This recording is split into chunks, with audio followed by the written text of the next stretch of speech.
আসসালামু আলাইকুম এভরিওয়ান। তো দেশের ঘরোয়া ক্রিকেটে বড় ধরনের একটা সংস্কার নিয়ে আসতেছে বিসিবি।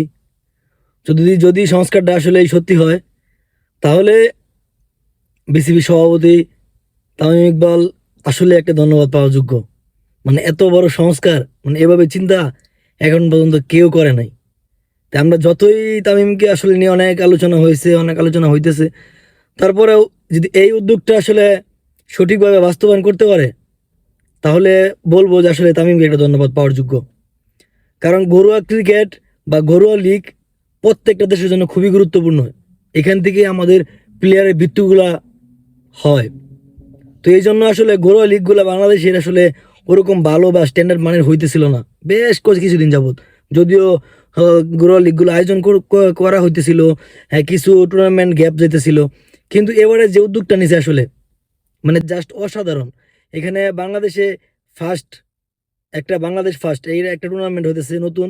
যদি এটার আন্ডার আসলে NCL 4 day, NCL 3rd day, মানে তৃতীয় দিনে একটা এনসিএল নতুন করে শুরু হইতেছে। এনসিএল 4 ডের 4-5 দিন পরে এনসিএল তৃতীয় দিনের একটা এনসিএল, মানে 3 দিনের এটা শুরু হবে। তো এনসিএল এর যারা 4 ডেতে যারা আসলে সুযোগ না পাবে, বাবা ম্যাচ খেলার সুযোগ না পাবে, ভালো পারফর্ম না করবে, তারা এখানেও সুযোগ পাবে। এনসিএল তৃতীয় দিনের 3 দিনের যে এলসিএলটা, এটার মধ্যে তারা সুযোগ পাবে। তো আসলে যারা বাদ পড়তেছে এখানে হতাশ হওয়ার কিছু নাই, তারাও আবার আরেকটা এনসিএল পাইতেছে।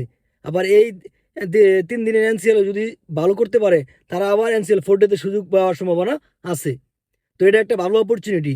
তারপরে তারা এটা সিদ্ধান্ত নিছে যে যে বিশ্ববিদ্যালয়গুলো আছে, এই বিশ্ববিদ্যালয় টুর্নামেন্ট চালু করার জন্য।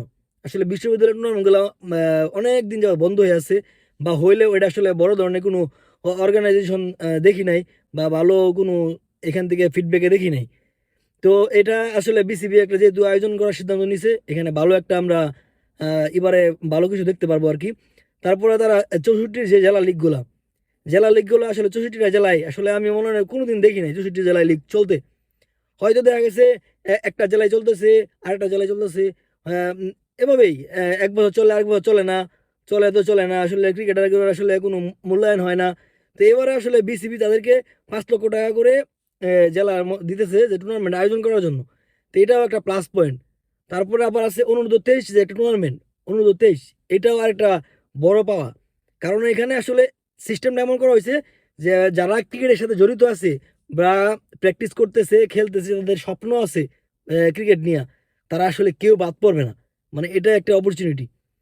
যখন আপনার দেশে অনেকগুলা লিগ হবে, অনেকগুলা টুর্নামেন্ট হবে, টুর্নামেন্টগুলোর জন্য ভালোভাবে হবে, ভালোভাবে বাস্তবায়ন হবে, প্লেয়ারগুলো যখন একটা সুযোগ না পাইলে আরেকটা সুযোগ পাইতেছে, তখন প্লেয়াররা আসলে সাহস পায় যে না, আমাদের এখানেও কিছু করে দেখানোর সুযোগ আছে।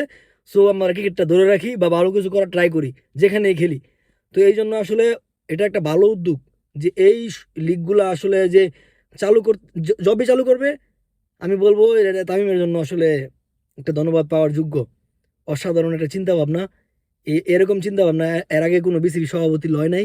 তো এই টুর্নামেন্টগুলা সফলভাবে আয়োজন করুক, এটাই হলো গিয়ে আসলে চাওয়া পাওয়া।